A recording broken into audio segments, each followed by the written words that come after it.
बहुत अच्छा लगता है।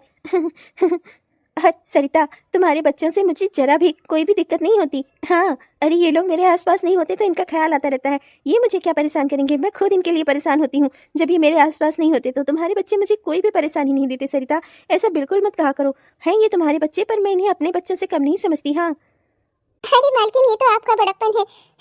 देखिए ना मालकिन, नसीब का ही खेल था। मेरे पास बेटा नहीं था, इसलिए मेरी सास ने मुझे उस घर से निकाल दिया, और 2 बेटियों के होने की वजह से मेरे पति भी मुझे ढूंढने नहीं आए। तब मुझे लगा था कि मैं जिंदगी भर यूं ही दर दर की ठोकरें खाती रहूंगी। मेरी बच्चियों का भी भविष्य खत्म हो चुका था मालकिन। मुझे लगा था कि ये लोग भी जिंदगी भर मेरी तरह ही गरीब और दर दर की ठोकरें खाने वाली ही रह जाएंगी। पर भगवान की कृपा से देखिए, आज आप मुझे मिल गई, आपने मेरी बच्चियों की जिंदगी संवार दी। और देखिए ना मालकिन, मुझे बेटा भी हो गया। आज मेरी सास ने जिस लिए मुझे उस घर से निकाला था, वो धन भगवान ने मुझे दे दिया। पर अब मैं उस घर में नहीं हूँ मालकिन। मैं आज बहुत खुश हूँ कि मैं अपने बच्चों को एक अच्छी जिंदगी दे पाई, वो सब कुछ आपकी वजह से। सरिता, तुम बहुत अच्छी हो, तो भगवान तुम्हारे साथ अच्छा क्यों नहीं करेंगे भला। 2 बेटियों को तुमने अपने मन से स्वीकार किया, चाहे दिन अच्छा हुआ या बुरा, तुमने इन दोनों का साथ कभी नहीं छोड़ा। और अपने होने वाले बच्चे के लिए भी तुम हमेशा खड़ी रही। तुमने संतोष कर लिया कि लड़की होगा चाहे लड़का, मैं उसकी हत्या नहीं करूंगी। और आज देखो, भगवान ने इसीलिए तुम्हें प्रसाद स्वरूप बेटा दे दिया। जानती हो सरिता, संसार में ऐसे बहुत से लोग हैं जो औलाद के लिए तरसते हैं, मुझे ही देख लो। पर अब मैं नहीं तरसती। मेरे पास मेरी गुड़िया है, तो मेरी प्यारी राधा। ये तो मेरी ही बेटी है। थैंक यू बड़ी माँ। मुझे भी बड़ी माँ के गले लगना है। दीदी हटो। अरे हाँ हाँ, क्यों नहीं, आजा मेरी प्यारी छिटकी, मेरी तारा, आजा। अरे रे रे मेरी प्यारी तारा, रो नहीं मेरी बिटिया, रो नहीं। तुम सब मेरे भी बच्चे हो, जैसे तुम अपनी माँ के बच्चे हो। तुम्हारी तो 2 माएँ हैं। अच्छा चलो, अब बहुत हो गया प्रेम व्यवहार। चलो मालकिन को आराम करने दो, आज उनकी तबीयत ठीक नहीं है। कल आना तुम लोग। चलो तुम लोग भी अपना अपना होमवर्क कर लो। और राधा, तुम तारा का भी होमवर्क करा देना, और इसे भी अच्छे से सब कुछ याद करा देना। और मैं ना छोटू को संभालती हूँ। मालकिन आप थोड़ा आराम कर लीजिए। हे भगवान, ये मेरे 3 बच्चे, इनको हमेशा सुखी रखना। बहू, मैंने चाउमीन बना दिया है, बस लेकर अभी आती हूँ। तुम बस 2 मिनट के लिए इंतजार कर लो। नहीं, अब मेरा मन खीर खाने को कर रहा है। क्या है ना कि ऐसी हालत में इंसान का मूड, मतलब है कि औरतों का मूड बदलता रहता है। अभी मेरा मूड चाउमीन खाने का था, अब मेरा मूड खीर खाने का है। जाओ मेरे लिए खीर बना कर लेकर आओ। अरे ये तो क्या बोल रही है, इतनी जल्दी जल्दी तेरा मूड बदलेगा तो मैं कहाँ से इतना जल्दी जल्दी सब कुछ बना पाऊंगी। अरे मेरे भी बुढ़ापे का शरीर है। भाभी, मैं बना लाऊं क्या? कब से बैठकर मैं आपका पैर दबा रही हूँ, थक गई हूँ मैं भी। जाऊँ मैं बना लाऊं क्या? और वैसे भी भाभी, मुझे अपने ससुराल भी निकलना है, मैं जाऊँ क्या? क्यों क्यों जाओगी तुम? अभी अभी तो यहाँ आने के लिए रोज तुम बेकरार रहती हो ना, रोज यहीं रहती हो तुम। अपने ससुराल में तो जाती नहीं, यहीं पड़ी रहती हो। मेरी सासू माँ से पैसे हटती हो तो क्या सिर्फ इस घर से पैसे लेने के लिए ही हो तुम? हाँ, सेवा करने के लिए क्या बाहर से नौकर लगाए हम? अब आई ही हो तो मेरे पाँव अच्छे से दबा कर जाओ, वरना फिर तुम समझती हो ना मैं तुम्हारे साथ क्या कर सकती हूँ। तुम्हारे ससुराल बस एक बार फोन करना होगा मुझे। अरे बहू, ये तू क्या कर रही है? अपनी नंद से अपने पाँव दबवा रही है। क्यों? जब मेरे घर में आकर घुसकर आग लगा सकती हैं, मेरे पाँव नहीं दबा सकती? और वैसे भी आप लोगों की बहुत चाहत थी ना कि मैं माँ बनूं, अब मैं माँ बनने वाली हूँ। अब मैं जो चाहूंगी मैं वो करूंगी। अगर आप लोग चाहते हो कि आप लोग पोते का मुंह देखो, तो जो मैं कहूँ ना वो चुपचाप से करते रहो। और इन्होंने ही बताया है ना, मेरे भाग्य में, मेरी कुंडली में 2 बेटों का योग है।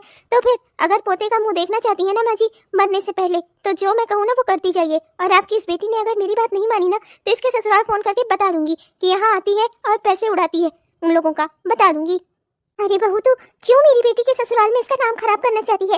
अरे बेचारी वहाँ से क्या ही पा जाती है, तो और जो इसे 2-4 पैसे इसका पति देता है तो वो भी बंद करवा दे। अरे बहू, मेरी बेटी के ऊपर तरस खा, छोड़ दे इसे। अच्छा एक काम कर, इससे कह दे यही बना लाएगी तेरे लिए खीर। ये बहुत अच्छी खीर बनाती है, मैं थोड़ी देर तेरे पाँव दबा दूंगी।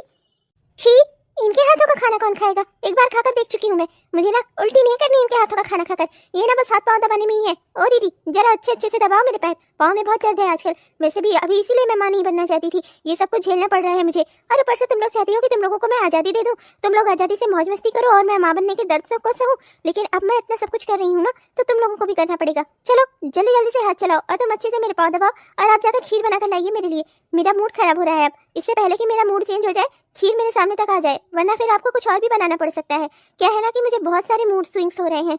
नहीं नहीं बहू, मैं बस अभी यूं गई और यूं बनाकर लेकर आई खीर। तो अपने मूड मूड मूड चिंगा मत होने देना, मैं बस अभी लेकर आई। अरे ओ दीदी, अच्छे अच्छे से हाथ चलाओ। भतीजों का मुंह देखना है कि नहीं? हाँ, अपने ससुराल वापस जाना है कि नहीं? पति से खर्चा पाना है कि नहीं? हाँ, सब बंद करवा दो तुम्हारा। अरे नहीं नहीं भाभी, कुछ ना कहना, मैं बस कर रही हूँ। हाँ तो अच्छे से मेरे पाँव दबाओ, वरना उस दिन जो वो सोने वाला हार दिखाकर कह रही थी ना कि मेरे पति ने मुझे दिया है, वही हार जाकर तुम्हारी सास को दिखाकर बोल दूंगी कि तुम्हारे पति ने दिया है। तब बोलना, फिर तब उन्हें जवाब देना जब वो अपने बेटे से सवाल करेंगी कि उनके हाथ में पैसे न रख करके वो तुम्हें सोने का हार क्यों खरीदवा रहा है, तब जवाब देना इस बात का। हाँ, वरना अच्छे अच्छे से अपने हाथ चलाती रहो। जी भाभी, रीना बस आने ही वाली है। मैं ना कहती थी भाभी के भाग्य में 2-2 बेटों का योग है, 2-2 बेटों का। माँ आप दादी बनने वाली हो, वो भी 2-2 पोतों की। मैं तो खूब कस के निकलूंगी माँ। हाँ, सोने के कंगन के बिना तो मैं मानूंगी नहीं। हाँ, आप भैया को बोल दो। हाँ, मुझे तो सोने के कंगन चाहिए ही चाहिए। बस थोड़ी ही देर है माँ, खुशखबरी आती ही होगी। हाँ बिटिया, मैं ना मरने से पहले अपने पोते का मुंह देखना चाहती थी और भगवान ने मुझे 2-2 पोते दे दिए हैं। वो डॉक्टर भी बोल रहा था कि जुड़वा बच्चे हैं। मुझे तो मजा आ जाएगा, 2-2 पोतों की दादी बनूंगी मैं। हाँ अरे तो सोने के कंगन क्या, सोने के हार, सोने की माथे बिंदिया सब ले दूंगी तुझे मैं। पूरा सोने का सेट खरीदवा दूंगी, सोने से लाद दूंगी तुझे लाद। बस एक बार भगवान मुझे पोते का मुंह दिखा दे बस। चिंता ना करो माँ, बस खुशखबरी आने ही वाली है। हाँ, पता नहीं आरती कैसे होगी, भगवान करे कि सब कुछ ठीक हो। अरे बेटा सब कुछ ठीक होगा। अरे तू खुशी मना खुशी। अरे तुझे 2-2 बेटे होने वाले हैं, डॉक्टर ने कहा है जुड़वा बच्चे हैं, जुड़वा। अभी मेरी यही बात हो रही थी कंचन से, ये कह रही है ना ये सोने के कंगन लेगी। अरे मैं तो कहती हूँ ना इसे सोने से लाद दूंगी लाद। सब ठीक होगा बेटा, तू बिल्कुल मत सोच। भगवान ने जो खुशी तुझसे छीनी है ना वो खुशी वो तुझे देंगे। हाँ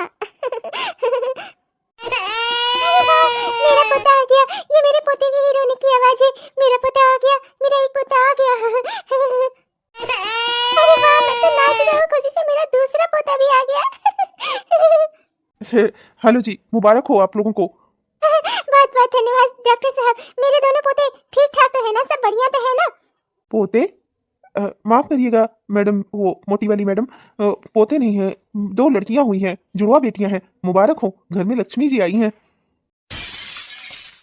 क्या बेटियां? नहीं, बेटियां नहीं हो सकती। उसके कुंडली में 2 बेटों का योग था। जाइए डॉक्टर साहब ढंग से देखिए, बेटियां नहीं होंगी, बेटे होंगे बेटे। हो मैडम, मैं यहाँ 30 साल से डॉक्टरी कर रहा हूँ और तुम मुझे पढ़ा रही हो। बेटी बेटा में भेदभाव करती हो, शर्म नहीं आती तुम्हें? खुद भी एक औरत होकर दूसरी लड़कियों की इस तरह से बेइज्जती करती हो। तुम्हारे खिलाफ मैं केस दर्ज करवा दूंगा, जो तुम ये बेटी बेटा में भेदभाव कर रही हो। अगर तुमने उन बच्चियों को कोई नुकसान पहुंचाया ना तो समझ लेना तुम जैसी औरतों से मुझे सख्त नफरत है। अपनी बेटी पैदा करके बगल में खड़ी की हुई है, उससे कभी नफरत नहीं हुई। अपनी पोतियों से नफरत हो रही है तुम्हें। जुड़वा बेटियां हैं और अगर उन्हें तुमने कुछ करने की कोशिश की ना तो मैं जेल भिजवा दूंगा मैं। बड़ी आई हो, आज के जमाने में भी ऐसी सोच वाले लोग। छी, गिरी हुई सोच के गिरे हुए लोग। अरे नहीं डॉक्टर साहब, वो क्या है ना कि एक पंडित जी ने बोल दिया था, बस उसी लिए। मेरी माँ लड़कियों से नफरत नहीं करती, अगर ऐसा करती तो मैं कैसे पैदा होती, है ना डॉक्टर साहब? कुंडली वंडली मानना छोड़ दो, समझ में आई? मैं कुछ नहीं जानता। उन दोनों बच्चियों की परवरिश अच्छे से होनी चाहिए। अगर तुम लोगों ने उन लोगों के साथ कुछ गलत करने की कोशिश की ना तो फिर मुझसे बुरा कोई नहीं होगा। तुम जैसों को हैंडल करना मुझे अच्छे से आता है। बताओ तो जरा, लड़की लड़का में भेदभाव करते हैं आज के जमाने में। अरे नहीं डॉक्टर साहब, आप पूरा भरोसा रखिए, मुझे अपनी बेटियों से कोई दिक्कत नहीं है। मेरे लिए जैसे मेरा बेटा होता है वैसे ही मेरी बेटियां हैं, मुझे उनसे कोई समस्या नहीं है। डॉक्टर साहब आप बिल्कुल निश्चिंत रहिए, बच्चियों को कुछ नहीं होगा, उनकी परवरिश अच्छे से ही की जाएगी। मैं बाप हूं उनका, अपनी बेटियों के साथ कुछ बुरा नहीं करूंगा। देखते हैं। माँ, ये क्या किया आपने? मुझ पर हाथ उठाया। अरे कमीनी कलमुही नासपीती, क्या करूं मैं? तुझे थप्पड़ न मारूं तो? तूने क्या कहा था? इस लड़की के भाग्य में 2-2 बेटों का सुख है, 2-2 बेटे होंगे इसके, 2-2 जुड़वा बेटियां पैदा करके रख दी इसने। मेरी जिंदगी में क्या ही बदला? हाँ बता तो। सरिता के भी तो 2 बेटियां थी। अरे उन्हें तो कुछ साल खिलाया पिलाया था हमने, कुछ बड़ा भी कर दिया था, और उन्हें उस घर से निकालने का अब क्या फायदा हुआ? इसने भी तो 2 बेटियां ही पैदा कर दी, नाश तो हो गया ना। मुझे इस जीती जिंदगी अपने कुलवंश को देखने का सौभाग्य नहीं मिला ना, सब कुछ तेरी वजह से। अरे इतने महीनों 9 महीनों इसकी सेवा की हम लोगों ने, बना बना कर खिलाया, इसके हाथ पांव दबाए, और रिजल्ट क्या आया? पोतियां, फिर से बेटियां। अरे मेरे नसीब में बेटियां लिखी हैं। तू है इन सब की जड़, तू ही है सारी वजह। वाह माँ वाह, मैंने तो बस आपकी समस्या सुनकर उसे सुलझाने की कोशिश की थी। आप ही को तो चाहिए थी दूसरी बहू जो आपको पोते का मुंह दिखाए। अब मैं भी तो एक लड़की ही ला सकती थी, पोता तो खरीद के ला नहीं सकती थी ना बाजार से। शादी करा दी भैया की, अब बेटा बेटी क्या होता है ये तो आपके और भैया का नसीब जाने ना, इसमें मैं क्या करूं? मैंने तो कुंडली अच्छी देखकर ही लड़की से आप भैया की शादी करवाई थी, और इसमें मैं क्या कर सकती हूँ? अगर आपके भाग्य में पोते का सुख नहीं लिखा है, पोतियां ही पोतियां लिखी है, तो माँ इसमें मेरी कोई गलती नहीं है। सरिता को घर से निकालने का फैसला आपका था, मेरा नहीं। मैंने सरिता भाभी को घर से नहीं निकाला था, आपने निकाला था। आप अच्छे से याद कर लो, सब कुछ किया धरा आपका है। अब आप पछता क्यों रही हो? इसमें मेरी क्या गलती? आपके भाग्य में अगर पोता नहीं लिखा है तो मैंने तो अपने ससुराल में जाते ही बेटे को जन्म दिया ना, दो बेटे को पैदा किया, वो मेरा भाग्य था। अब मैं क्या करूँ आपके बहू में अगर वो गुण नहीं है तो? क्या आप लोगों ने सरिता को घर से बाहर निकाला था सिर्फ इसलिए क्योंकि वो एक बेटी को जन्म नहीं दे सकी? अरे नहीं बेटा, ये पागल हो गई है, ये पता नहीं क्या नाप से बक रही है, ऐसी कोई बात नहीं है। हे भगवान, कितना बड़ा बेवकूफ था मैं। अपनी माँ पर भरोसा करके मैं सरिता को ढूंढने तक नहीं गया। सरिता मुझसे हमेशा कहा करती थी, एक माँ के बेटे होने के साथ साथ आपको एक पत्नी का पति भी बनना चाहिए। मैं ही उसकी बात कभी नहीं समझ पाया, मुझसे गलती हो गई। आपकी बात मानकर मैं सरिता को ढूंढने भी नहीं गया। आज इतने सालों में मेरी दोनों बेटियां, मेरी सरिता, सब पता नहीं कहाँ चले गए होंगे। सब कुछ आपकी वजह से हुआ माँ। आपने मुझसे झूठ कहा था, आपने मुझसे कहा कि सरिता खुद कहीं चली गई है और मुझे उसे ढूंढने नहीं जाना चाहिए। और अब मुझे पता चल रहा है कि आपने उसे घर से निकाला था। आपने ऐसा क्यों किया माँ, क्यों? अरे तो और क्या करती, उस खरमुही के भाग्य में बेटियां ही बेटियां थी। 2 बेटियां पैदा की थी, तीसरी बेटी उसकी कोख में थी। अगर उसे भी पैदा कर देती तो सोच, तेरा बुढ़ापा तो सिर्फ उनकी जिम्मेदारियां पूरी करने में ही निकल जाता। अरे मैं भी पोते का मुंह देखना चाहती थी मरने से पहले, तो क्या गलत किया मैंने? अगर उसे मैंने घर से निकाल दिया तो दोबारा तेरी शादी करवाई, पर वाह रे मेरा नसीब, उससे भी तुझे 2 बेटियां ही हो गई। मैं क्या करूं, मैं कुछ कर ही नहीं पाई। अरे माँ, आप कब समझेंगी? मेरे भाग्य में नहीं था बेटे का सुख, कब समझेंगी आप ये? मेरे लाल, मैं तुझे बहुत प्यार करती हूँ बेटा, और मैं चाहती हूँ कि तुझे भी बेटे का सुख मिले। इसमें मैं क्या गलत सोचती हूँ? अगर मैं अपने मरने से पहले अपने पोते का मुंह देखना चाहती हूँ तो देख बेटा, अभी भी कुछ नहीं बिगड़ा है। इस बार मैं तेरे लिए अच्छी लड़की लेकर आऊंगी, किसी और पर भरोसा नहीं करूंगी। मैं खुद ढूंढूंगी तेरे लिए अच्छी लड़की। बेटा, इस आरती को भी छोड़ दे इसकी दोनों बेटियों के साथ। मैं तो तुझसे यही कहूंगी, और एक नया घर बसा नई लड़की के साथ। भगवान ने चाहा ना तो इस बार तुझे जरूर बेटा हो जाएगा, और मैं पोते का मुंह देख लूंगी। अरे माँ बस करो, पागल हो गई हो क्या आप? नहीं लिखा है मेरे भाग्य में बेटे का सुख, कब समझेंगी आप? मैं अगर 10 शादियां भी कर लूंगा ना, तब भी मुझे बेटियां ही होंगी। समझ लो ये बात आप ना सही, पर मुझे ये बात समझ में आ गई है। मैं जा रहा हूँ हॉस्पिटल की फॉर्मेलिटीज पूरी करके, और आरती और दोनों बच्चियों को घर लेकर जा रहा हूँ माँ। और आप भी घर आओ और भूल जाओ ये सब कुछ। अरे बेटा मेरी बात तो सुन ना कंचन, लगता है इस जन्म में मुझे पोते का मुंह देखने को नहीं ही मिलेगा। मैं बिना पोते का मुंह देखे ही मरूंगी। बड़ी माँ, आज आपकी प्रेरणा से और मेरी अपनी माँ के मेहनत से और मेरी दीदी के सहयोग से मैं यहाँ तक पहुँच पाई। मेरी डिग्री पूरी हो गई, मैं बड़ी इंजीनियर बन गई। आप देखना, जल्दी ही मुझे कहीं अच्छी जगह नौकरी भी मिल जाएगी बड़ी माँ। आज मैं भी अपनी माँ का सहारा बन सकती हूँ, सब आपकी वजह से बड़ी माँ। आपने अगर मुझे हिम्मत न दिलाई होती तो मैं अपनी जिंदगी में कुछ न कर पाती। उठो तारा, बेटा तारा, ये सब ना तुम्हारी माँ की मेहनत का नतीजा है। तुम्हारी माँ ने तुम लोगों के लिए बहुत कुछ किया है, बहुत कुछ सहा है। अपनी माँ का हमेशा ख्याल रखना और हमेशा इनके साथ रहना। इन्होंने तुम लोगों के लिए बहुत बड़े बड़े त्याग किए हैं बेटा, इसलिए कभी अपनी माँ का साथ मत छोड़ना। अपनी माँ के साथ हमेशा खड़ी रहोगी ना, तो मुझे यही लगेगा कि मेरे संस्कारों में कभी कोई कमी नहीं थी और मैंने तुम लोगों को अच्छे संस्कार दिए हैं। जी बड़ी माँ, मैं भी ना बड़ी दीदी की तरह ही अपनी माँ का सहारा बनूंगी। आप देखना बड़ी माँ, आपके दिए हुए संस्कारों पर मैं हमेशा चलूंगी। अरे अपनी बेटियों की ये काबिलियत पर खुश होती रहोगी भाग्यवान, या फिर अपने बेटे की भी काबिलियत पर खुश होगी? हमारा बेटा बहुत बड़ा वकील बन गया है। तुम्हारा चिंटू अब बड़ा हो गया है, बहुत बड़ा वकील बन गया है ये। हाँ। प्रणाम बड़ी माँ। खुश रहो मेरे लाल, पर पहले अपनी माँ के पैर रखो। प्रणाम माँ। खुश रहो मेरे बेटे, भगवान तुम्हें दिन दोगुनी रात चौगुनी तरक्की दे। खूब खुश रहो मेरे बेटे, तुम जो भी केस हाथ में लो सब में जीत जाओ। बेटा, मुझे कोई फर्क नहीं पड़ता कि पहले तुम किसका पाँव रखते हो। जैसे तुम्हारे लिए मैं हूँ, वैसे ही तुम्हारे लिए तुम्हारी बड़ी माँ भी है। इन्होंने तुम लोगों के लिए बहुत कुछ किया है और हमेशा तुम इनका सम्मान करोगे तो मैं हमेशा ही खुश होंगी। माँ, बचपन से मेरी इच्छा थी वकील बनने की। मैं वकील बनना चाहता था, लड़ना चाहता था केस। माँ जानती हैं किसके लिए? आपके लिए माँ। मैंने बचपन से आप लोगों को, अपनी माँ को, अपनी बहनों को अभाव में जीते हुए देखा मैंने आप लोगों ने किस तरह से अपनी जिंदगी काटी। आज हमारे पास सब कुछ होता माँ, अगर हमारी दादी ने हमें उस घर से ना निकाला होता।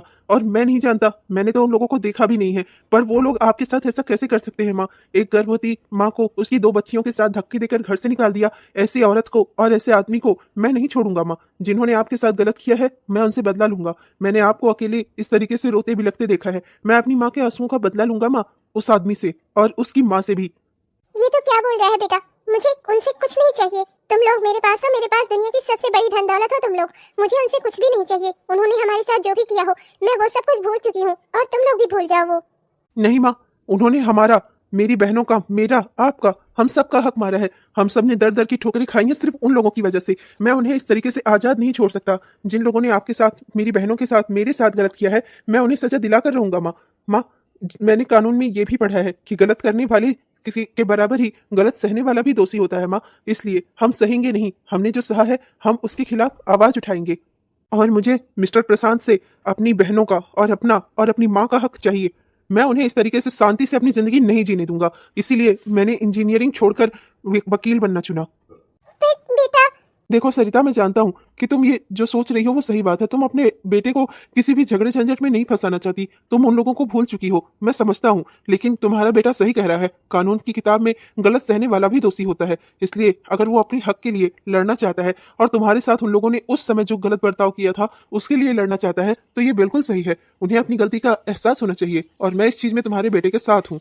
माँ, भरोसा रखो मुझ पर। मैंने आज बहुत ही बड़ा केस जीता है। अब मैं एक अच्छा वकील बन चुका हूँ माँ। मैं ऐसे ही उनसे लड़ने नहीं जा रहा हूँ। मैंने पूरी तैयारी की है। बस आप अपना आशीर्वाद दे दो। फिर देखो, उन लोगों ने आपके साथ जो गलत किया है ना माँ, उसकी सजा मैं उन सबको दूंगा। और वो मिस्टर प्रशांत से वो अपना हक और अपनी बहनों का हक, आपका अधिकार, सब कुछ लेकर रहूंगा। उन्होंने जो गलत किया है उसकी सजा उन्हें दिलवाऊंगा माँ। मेरा आशीर्वाद हमेशा तेरे साथ है बेटा। मैं ये कभी नहीं चाहती थी कि तू ये सब कुछ करे, पर अगर तू ये सब कुछ करना चाहता है तो मैं तेरे रास्ते में रोड़ा भी नहीं बनूंगी बेटा। तू जो करना चाहे तू करे। भगवान तुम्हें विजय दे। बस माँ, बस। अब तू अपने आंसू पोंछ ले। अब तुझे रोने की कोई जरूरत नहीं है माँ। अब रोने की बारी ना मिस्टर प्रशांत और मेरी उस बूढ़ी दादी की है। अब वो लोग रोएंगे और हम हंसेंगे माँ। अब तुम चुप हो जाओ। रो नहीं माँ, रो नहीं। अब तुम्हारे रोने के दिन खत्म माँ। अब उनके रोने के दिन शुरू।